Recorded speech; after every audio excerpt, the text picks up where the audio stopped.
Welcome to Whiskey's a Journey. My name is Peter Fossano. Today is Friday. I have another bottle battle coming at you. If you're new to this series and you don't know what's going on, I have a whole bunch of random samples in my sample pool. I'm a whiskey promiscuous channel, so this matchup could be anything. I have them stickered here on the bottom. I'm gonna pour them, taste them, figure out which one I like the most, and then reveal to myself what it is that I've been drinking. Oh, that one's a little bit different. Oh, all right. I think this is going to be interesting. This one looks like a Scotch, and this one looks a little bit darker. All right. So if you're new to the channel and you end up liking what I'm doing here and you're not subscribed, subscribe to the channel. Turn that bell notification on because I produce videos every Monday, Wednesday, and Friday. I also have a June giveaway happening. All of the rules to that giveaway are in the description below. Let's go ahead and get glass number one on the nose and on the palate and get this thing going. Ooh, that is funky. When I say funky, this is very earthy, barnyard hay, herbal, tea kind of thing. It's a little bit muted on the nose as far as sweetness. I'm just overwhelmed by that barnyard, earthy, tea kind of note. Wonder if this is craft.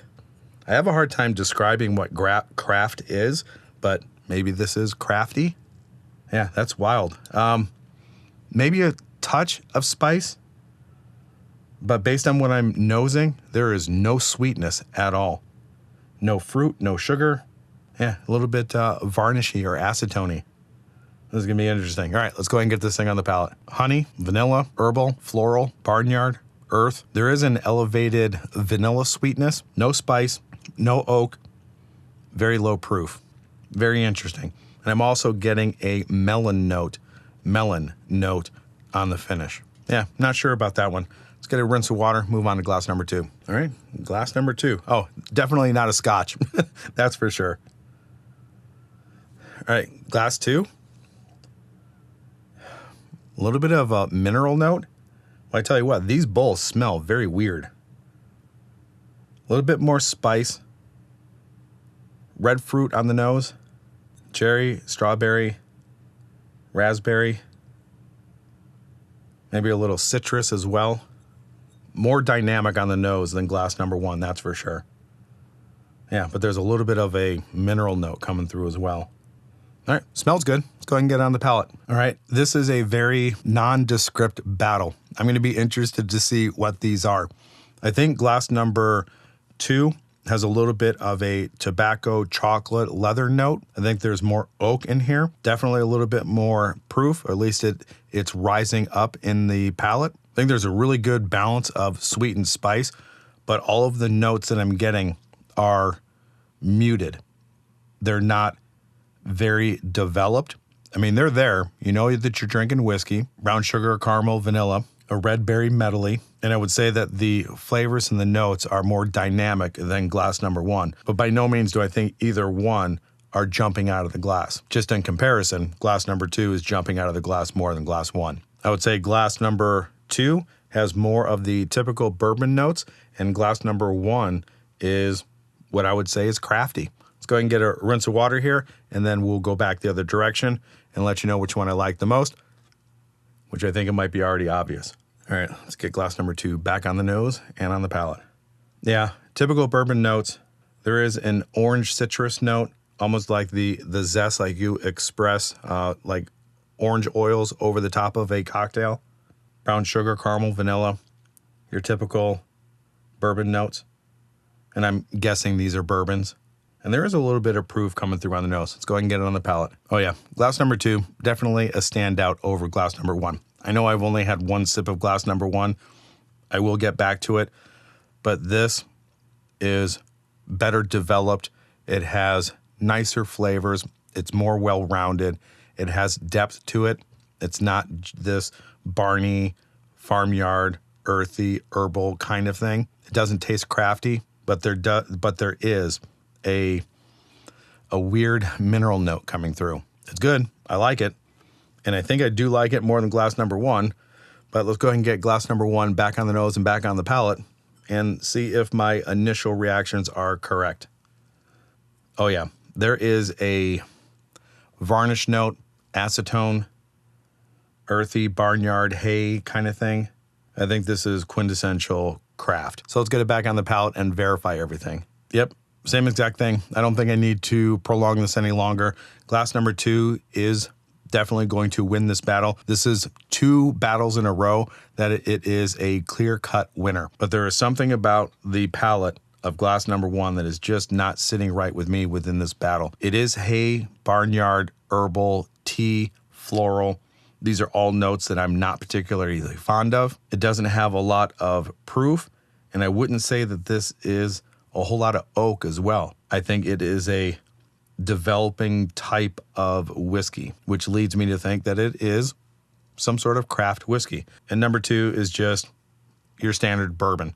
I'm going to say these are bourbon. I think they're both low proof. I don't think there's a whole lot of age to them. And glass number 2 is the outright winner. So let's go ahead and figure out what it is that I've been drinking, grab the bottles, remind myself of why I put this together, if it's not obvious, and any other information that the bottles can tell me. All right, this is Wyoming Whiskey, a 5-year Wyoming Whiskey. Is Wyoming Whiskey a wheated bourbon? I think it is. I think it's got a wheated mash bill, and I don't know if they're considered craft or not. So let's go ahead and figure out what it is that I put this up against and what won the battle. This is Barrell Bourbon. Barrell Bourbon. So this is the 5-year Barrell Bourbon. Why the hell did I put this together? Other than they're both being 5 years. This is a wheated bourbon. This is a blend. Maybe that's why I put it together. 5-year bourbons, 1 craft, 1 blended. I don't know. Either way, Barrell Bourbon, 5-year, ended up winning. Let me go ahead and grab the bottles and I'll be right back. All right, so Barrell Foundation Bourbon, 5 years, 100 proof. This bottle was sent to me by Barrell Bourbon, but I do believe it is going for $54.99. And then Wyoming Whiskey, small batch bourbon, 44% ABV, 88 proof, 5 years on the batch. This is batch number 108. And I ended up paying $45.99. And I really do think Wyoming Whiskey is a wheated mash bill. So I think, obviously, 5 years of age, I wanted to see if a blender can outdo a distillery. Now, I don't know if this was the best matchup in the world to put up 5-year whiskeys together. Still a little confused on why I put that there together, but there you have it. Barrell Bourbon, 5 years of age. Let me know if you've had this before. What do you think of it? Do you see it in your area? Is Barrell Bourbon one of those brands that you skip, or is it something that you seek out? Wyoming Whiskey, I don't think this is their best product. I do like Wyoming Whiskey, especially some of their single barrels. Let me know what you think of them as well in the comments down below. Only thing left to do is try a little bit of a blend on my own. And while I'm letting this, I guess, blend together or meld together, I do want to go over the June giveaway. So if you're interested in supporting the channel, there is a heart with a $sign underneath the video. Every $5 will get you 1 entry into the giveaway. At the beginning of July, I'll go ahead and spin my randomized wheel with everybody that participated, everybody that donated. If your name is selected, you will automatically get 2-ounce samples of all 6 bottles of the Wild Turkey that I did with the First Friday Flight Fight. And then you can choose 6 more 2-ounce samples of anything that I reviewed in the month of June. If June is not a banger of a month for you and you want to go back to my back catalog, you can pick 6 2-ounce samples of anything else that I have in any of my other videos, only if I still have those. The whole reason why I am doing this giveaway is I need to decrease my whiskey stock. As you can tell, not a whole lot has gone out of this, and that's kind of typical with the bottles that I have. I also have a lot of repeat bottles, so I'm also throwing in an extra bottle into the giveaway, whoever ends up winning. I have a lot of Elijah Craig barrel proof batches, along with the Larcenies. I have some Four Roses single barrels.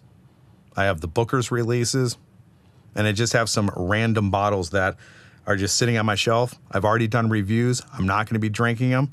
So if you are a winner of the giveaway, when you contact me, I will kind of have a conversation with you and figure out which bottle suits you best, and I'll ship that out with the 12 samples. Me personally, I think that's a great deal, but obviously it's a great deal if you win. And if you feel like it's worth trying, donate $5. What do you got to lose? I guess you can just lose $5 if you don't win. All right, so on the nose, it's strong with the vanilla, but there's some craftiness coming through. I still get that hay barnyard acetone varnish note, but there's a little bit of this poking through as well. Brown sugar, caramel, vanilla.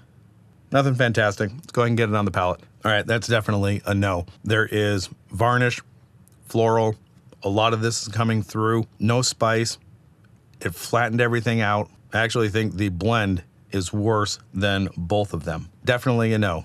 All right, so that's where I'm going to leave it. Wherever you are at in your journey, I hope you're enjoying it, and we'll talk to everybody later. Bye.